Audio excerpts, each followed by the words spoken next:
हाँ नमस्ते बच्चों, कल अपने 1.1 कर ली थी यूक्लिड विभाजन प्रमेय द्वारा एचसीएफ ज्ञात करना। आज अपने पास 1.2 है। इसके अंदर अपने पास जो शॉर्ट टाइप आंसर आते हैं, ऑब्जेक्टिव आते हैं, वो आते ही हैं इस वाले पॉइंट से। ठीक है ना, तो इस वाले पॉइंट को अच्छे से कर लेना आप। एक तो ये आ जाता है अभाज्य गुणनखंडों के गुणनफल के रूप में लिखो, संख्याएं दे दी गई है तुम्हें। ठीक है ना, और उसके अभाज्य गुणनखंड करना आता है। अभाज्य तो पता ही है तुम्हें क्या होता है। अभाज्य संख्या क्या होती है? ऐसी संख्याएं जो केवल खुद के पाड़े में आती है, दूसरे के पाड़े में नहीं आती, वो कौन सी संख्या होगी? अभाज्य संख्याएं। ठीक है ना, अब अपन आगे बढ़ते हैं। अब देखिए, अपने पास टुकड़े करना तो आता ही है, अभाज्य गुणनखंड के रूप में लिख ही लोगे, केवल ये रिवीजन चल रहा है। ठीक है ना, क्लास में पढ़ चुके हो तुम लोग। तो अब अपने पास इसमें दूसरा क्वेश्चन है, एचसीएफ और एलसीएम है, निकालने हैं इन संख्याओं के और दोनों संख्याओं का गुणनफल करें और लघुत्तम और महत्तम जो निकाले थे, ये लघुत्तम है ये महत्तम है, इन दोनों को गुणा करें तो वो चीज़ें बराबर आनी चाहिए। तो ये अपने पास एक फॉर्मूला है। फॉर्मूला क्या कहता है बच्चों कि अगर अपने पास कोई दो संख्या दे रखी है, पहली और दूसरी संख्या, ठीक है, फर्स्ट और सेकंड लिखा है, इसका मतलब पहली संख्या और दूसरी संख्या का गुणा करें तो वो एलसीएम और एचसीएफ के गुणे के बराबर आएगा। तो ये फॉर्मूला आप याद कर लीजिए, ध्यान रख लीजिए। ठीक है ना, ये सिद्ध करने में आएगा। अभी हाफ ईयरली में भी एक क्वेश्चन बना था, तुम्हें ध्यान हो तो। ये क्वेश्चन नंबर 4, एचसीएफ 306 और 657 का 9 दिया गया है तुम्हें। ठीक है ना, एलसीएम ज्ञात कीजिए। तो ये क्वेश्चन जो दे रखा है, क्वेश्चन नंबर 4 मैं लिख देती हूँ। एचसीएफ आपके पास 306 और 657 बराबर 9 दे रखा है, और एलसीएम 306 657 को अपन को ज्ञात करना है। ठीक है, तो ये जो ब्रैकेट में दिया हुआ ये संख्याएं हैं, पहली संख्या दूसरी संख्या किसी को भी मान सकते हो आप। तो पहली संख्या और दूसरी संख्या जैसे मानी, उनका एचसीएफ मतलब महत्तम समापवर्त 9 दे रखा है तुम्हें। कितना दे रखा है बच्चों? 9। एलसीएम अपन को ज्ञात करना है, तो ये इसी फॉर्मूले से होगा। ठीक है ना, तो अपन क्या करेंगे, सबसे पहले तो आप फॉर्मूला वहाँ पे लिखिए कि पहली संख्या इंटू दूसरी संख्या बराबर एलसीएम इंटू एचसीएफ। बॉक्स बना दीजिए इसको। ठीक है ना, फॉर्मूले को बॉक्स बना दीजिए। इसमें मैथ्स में कितने क्वेश्चन ऐसे होते हैं जहाँ पे जो बोर्ड में अपने पास मार्क्स का डिस्ट्रीब्यूशन रहता है, उसमें अपने फॉर्मूले के नंबर अलग होते हैं, स्टेप के अलग होते हैं, गणना के अलग होते हैं, और आंसर के अलग नंबर होते हैं। तुम ये मत सोचो कि भाई मैंने एचसीएफ ये लिखा और डायरेक्टली मैंने 306 से 57 को गुणा किया और 9 का भाग लगा दिया, उत्तर निकाल लिए, तो पूरे में से पूरे नंबर नहीं आए। तो गणित में भी नंबर कटते हैं। कहाँ कटते हैं ये मैं तुम्हें बता रही हूँ, कहाँ कहाँ कट सकते हैं। तो अपने पास जो भी फॉर्मूला है उसको आप सही से लिखें, उसको बॉक्स में हाईलाइट कर दीजिए कि हाँ अपने पास ये फॉर्मूला है। अब यहाँ पे बताइए कि प्रथम संख्या अपने पास क्या ली अपन ने, बताओ उसको, कि 306 ली है हमने, है ना। ठीक है, और द्वितीय संख्या क्या ली हमने? द्वितीय संख्या तो अपने पास अपने 657 मानी। प्रथम द्वितीय आप किसी को भी मान सकते हो, क्यों? क्योंकि गुणा हो रहा है और गुणा में क्रमनियमितता गुणधर्म लागू होता है संख्याओं के बाद। जैसे 3x2 करो या 2x3 करो, बात है कि 6 ही आने वाला है ना उत्तर। इसी प्रकार तो जोड़ में और गुणा के अंदर संख्याएं कम्यूटेटिव होती है, मतलब क्रमनियमितता गुणधर्म लागू होता है। अब अपने पास दोनों में से क्या दे रखा है? एचसीएफ दे रखा है, तो ये एचसीएफ लिखे हैं आपके। हाँ भाई 9 आया अपने पास, है ना। और इस फॉर्मूले को आप समीकरण 1 लिख दीजिए। एलसीएम लिखो यहाँ पे कि हमें ज्ञात करना है, तो ये ज्ञात करना है लिख दिया। ठीक है ना, तो अब अपने पास लिखिए कि दिए गए मानों को समीकरण 1 में रखने पर, आप बताएंगे वहाँ पे रखने पर। ठीक है, स्टेप हो गया। अब इसमें मान रख दीजिए, तो 306 इंटू 657 बराबर 9 इंटू एलसीएम अपन को ज्ञात करना है। एलसीएम के पड़ोस में कौन बैठा है? 9। गुणा में है, किस में चल जाएगा? भाग में। किसके बराबर आएगा? एलसीएम ज्ञात होगा, तो एलसीएम किसके बराबर आएगा? 306 इंटू 657 बटा 9। अपन को इसको काट दीजिए। ठीक है, जिससे भी कट रहा है काट दीजिए। 9 की भाजकता का नियम तो पता ही है ना, अंकों का योग करने पर वह अगर 9 का गुणज है तो 9 का पूरा पूरा भाग इसमें चला जाएगा। 6 और 3 9, देखो इसमें भी जा रहा है। इसमें अपने पास 6 और 5 11, 11 और 7 18, 18 इसमें भी जा रहा है। तो 9 के पाड़े से काट दीजिए या फिर गुणा करके 9 का भाग लगा दीजिए। अब इसका उत्तर तो तुम्हें ध्यान आ ही गया होगा, हाफ ईयरली में आया था। क्या आया था उत्तर इसका? 22 33 8 आया था, 22 33 8। तो लास्ट में लिखिए कि एलसीएम हमने निकाला है 306 और 657 का, वो आया है अपने पास 22 33 8। ठीक है ना, ये लीजिए 22,338 ये अपने पास आया है। इसको बॉक्स में बंद करें और फिर यहाँ पे लगाएं कि ये हमारा उत्तर आया है। देखो बोर्ड में कॉपियाँ अपन को पता थोड़ी रहती कहाँ जाएगी, तो आप उनको बताओगे नहीं तो उनको एग्जामिनर को क्या पता चलेगा कि तुम क्या ज्ञात कर रहे हो, क्या उत्तर निकाला। तो तुम लोग उनको शो करो कि हाँ हमारा ये उत्तर आया है, ठीक है ना। तब वो इस उत्तर के स्टेप के सबके अलग मार्क्स होते हैं, तो ये उत्तर के आधा नंबर उसमें ऐड करेंगे। कब? जब तुम बताओगे तभी तो पता चलेगा, ठीक है ना। तो आप ऐसे मान के चलो कि हमें सब कुछ जो भी आ रहा है वो हमें इसमें एक्सप्लेन कर देना है, ठीक है। चलिए देखो अब अपन इसमें और उदाहरण ले लेते हैं, इसी क्वेश्चन से रिलेटेड है, ठीक है। अपने पास जैसे मैं ले लेती हूँ कि क्वेश्चन नंबर 2 में आपके पास केवल जांच करनी थी, एलसीएम और एचसीएफ भी ज्ञात करना है और जांच भी करनी है कि इन दोनों का गुणा है वो एलसीएम और एचसीएफ के बराबर है। इसमें बच्चे क्या कर देते हैं कि एलसीएम और एचसीएफ तो ज्ञात कर लेते हैं, किसी भी विधि से ज्ञात करो, आप अभाज्य गुणनखंड से करो और एलसीएम को एक साथ लेके भी कर सकते हो, ठीक है ना। अब जाँच के अंदर वहाँ पर लिखो कि जाँच, फिर बताओ पहली संख्या दूसरी संख्या ये है, उनका गुणा करके बताओ। फिर एलसीएम ये प्राप्त हुआ, एलसीएम ये प्राप्त हुआ, इन दोनों का गुणा करके बताओ। फिर बोलो भाई समीकरण 1 और 2 बराबर आइए। तो इसका मतलब हुआ ये हमारी जांच सत्यापित हो गई कि भाई पहली संख्या दूसरी संख्या का गुणा किया वो एलसीएम और एचसीएफ के गुणा के बराबर आ चुका है। अब इसी को अगर अपने पास इस टाइप से क्वेश्चन बना दूँ, मैं बना सकते हैं ना बोर्ड में। तो अगर जैसे अपने पास क्वेश्चन नंबर 1 बना दिया मैंने, यहाँ पे अपने पास क्वेश्चन क्या है 26 और 91, ठीक है।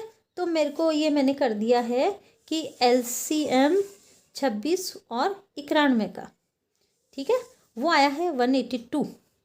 तो एलसीएम तो आ चुका है, सॉरी एचसीएफ ज्ञात करना है तुम्हें, ठीक है ना।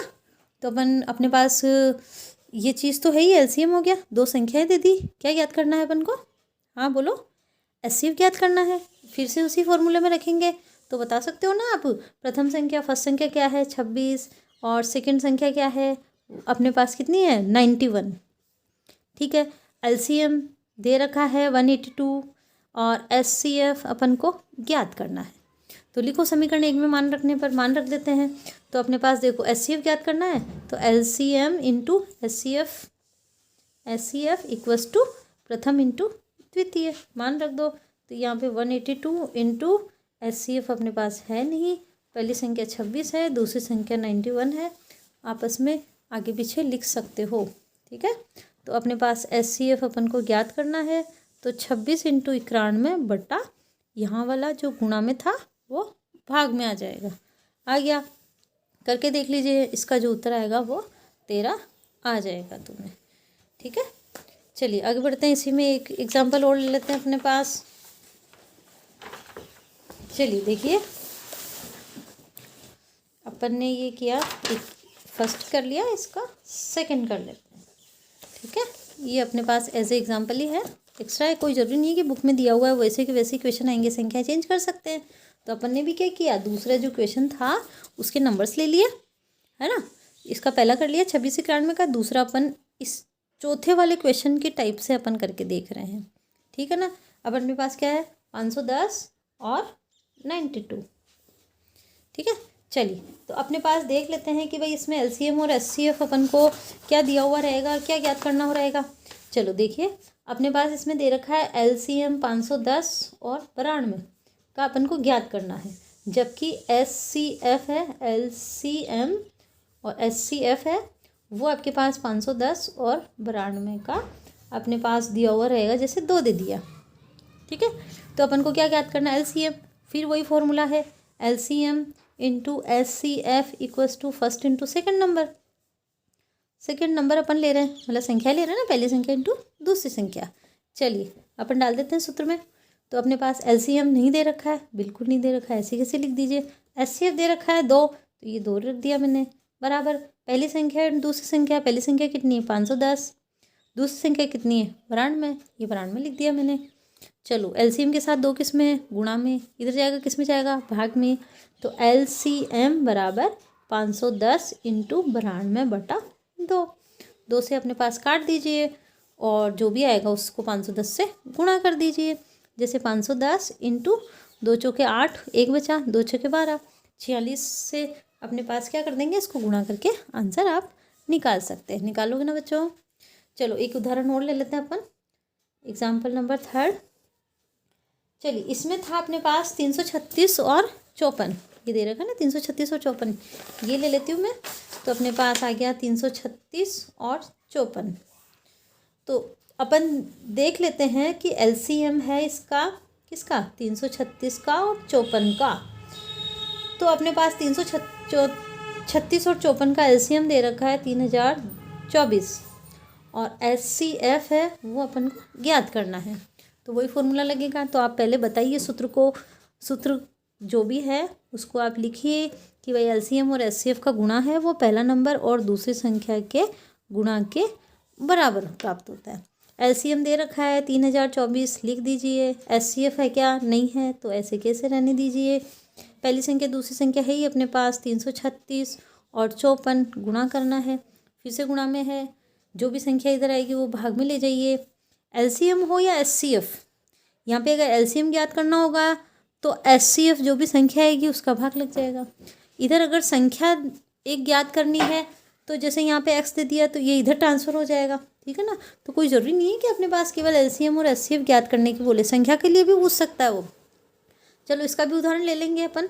एचसीएफ बराबर 336 इंटू 54/3024, इसको काट देंगे तो अपने पास जो उत्तर आएगा वो 6। चलो इसी क्वेश्चन को अपन देख लेते हैं कि संख्या के बारे में पूछे तो अपन को क्या करना है। चलो देखिए, ये एग्जाम्पल नंबर 4 ले लेते हैं अपन। जैसे मैंने बोला कि एलसीएम है 336 का और कोई संख्या एक्स है उसका अपने पास 3024 है। एचसीएफ है वही 336 का और एक्स का वो आपके पास दे रखा है, जो उत्तर आया था वो 6, एचसीएफ 6 आया। एलसीएम अपने पास दे रखा था वही ले लिया, संख्याएं दे दी है मैंने, 54 की जगह एक्स लिख दिया। इसका मतलब अपन को क्या ज्ञात करना है, दूसरी संख्या ज्ञात करनी है, एक दे रखी है एक ज्ञात करनी है, ठीक है। पहली बोलो या दूसरी बोलो एक ही बात है। चलो सूत्र में लिख देते हैं। तो अपने पास फर्स्ट इंटू सेकेंड नंबर, पहली संख्या इंटू दूसरी संख्या बराबर एलसीएम गुणा एचसीएफ। अब ये इधर भी ले सकते हैं, इधर भी तुम कहोगे कि मैडम आप तो जब ज्ञात करना था तब तो इधर ले लिया, संख्याओं को उधर भेज दिया, अब संख्या को इधर ले लिया और एलसीएम एचसीएफ को उधर भेज दिया, तो इससे कोई फ़र्क नहीं पड़ रहा है। आपको जो भी ज्ञात करना हो उसको इधर साइड में रखो और जो दे रखा है उसको इधर साइड में रखो। अगर एलसीएम और एचसीएफ दोनों दे रखे हैं तो आप इसको राइट हैंड में रखो। संख्याएँ ज्ञात करनी है कोई भी एक तो इधर रखो। अब यहाँ पर मेरे पास एलसीएम या एचसीएफ में से दोनों में से कोई भी याद करना होगा तो मैं इस हाथ में रखूँगी, संख्याओं को उधर भेज दो, ताकि पक्षांतरण करने में क्या इजी रहता है। नहीं तो आप इधर से इधर लाओगे फिर उसको तुम दोनों पक्षों को आपस में चेंज करने में तुम्हें गड़बड़ आएगी ना, ठीक है ना, इस वजह से। तो अपने पास पहली संख्या 336 दे रखी है, दूसरी संख्या नहीं दे रखी है तो एक्स लिखा है। एलसीएम आपके पास दे रखा है 3024, एचसीएफ 6 दे रखा है, दोनों गुणा में है, किस में जाएगी, भाग में, लगा दे भाग में। एक्स बराबर 3024 इंटू 6/336, काट देंगे तो इसका उत्तर जो आएगा वो 100% 54 ही आएगा। तो इसमें बोलो कि दूसरी संख्या जो हमारी ज्ञात हुई है वो आपके पास एक्स जो बोला था प्रश्न में वो 54 प्राप्त हुई है, ठीक है ना। तो आप इसको करके यहाँ पे और ये उत्तर लिखिए। एचसीएफ आया था तो यहाँ पे भी उत्तर लिखे। एचसीएफ किसका आया था, 336 का और 54 का, कितना आया था, 6। बताएं यहाँ पे भी जैसे एलसीएम था, एलसीएम किसका निकाला था अपन ने, 510 का और 92 का। अब अपन ने गुणा किया था 510 और 92 का। एलसीएम जो भी निकलेगा तुम्हारे पास वो उसको यहाँ पे लिखें, बॉक्स बनाएं और उत्तर लिखें, ठीक है। तो मैथ्स में थोड़ा सा प्रेजेंटेबल भी होना चाहिए तुम्हारा जो भी वर्किंग किया है, ठीक है ना, कर लोगे। चलो कल फिर मिलते हैं 1.3 के साथ, ठीक है। यहाँ पे केवल मैं दोहरान के हिसाब से ही करवा रही हूँ और जो जो इम्पोर्टेंट क्वेश्चन है उन्हीं को ले रहे हैं अपन। एग्ज़ाम में किस तरह से उनको प्रेजेंट करना है, किस तरह से आपको लिखना है उसमें, इस तरह से अपन देख रहे हैं, ठीक है। तो इससे रिलेटेड आप क्वेश्चन कर लीजिएगा, कर लोगे ना बच्चों। चलो ठीक है, फिर कल मिलते हैं। Okay bye.